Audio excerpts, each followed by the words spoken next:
Good morning! Bicol Express pero boneless bangus ang gagamitin natin kaya kung iwas ka sa pork, ito naman ang itry mo. Una, iprito lang muna natin ng ating boneless bangus. Nilagyan ko lang ito ng asin, pwede nyo rin lagyan ng paminta kung gusto nyo lagyan.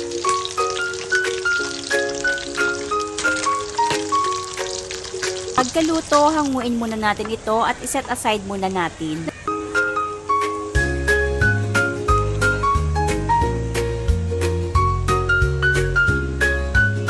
Naghiwa na rin ako ng bawang, sibuyas at sili na green. Meron din akong sili na red. Sa kawali, magpainit lang tayo ng mantika at kapag mainit na, mag-isa na tayo ng bawang.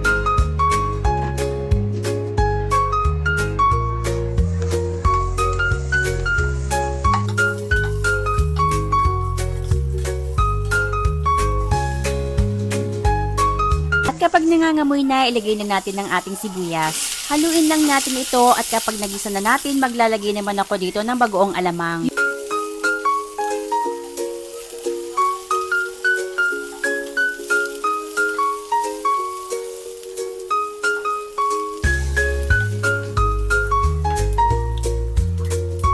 Yung bagoong alamang, gisado na ito, pero kung sariwang alamang naman ang gagamitin mo, lutuin mo lang itong mabuti. So ayan, haluin ko lang at pagkatapos, ilalagay ko naman yung gata ng nyog.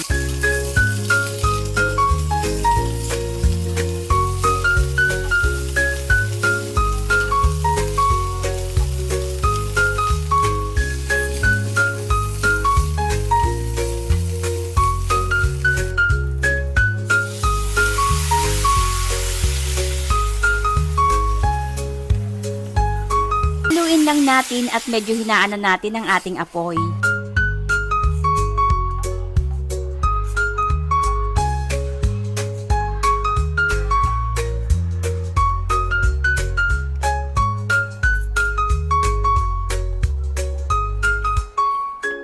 Pagkatapos ko haluin, naglagay lang ako dito ng paminta.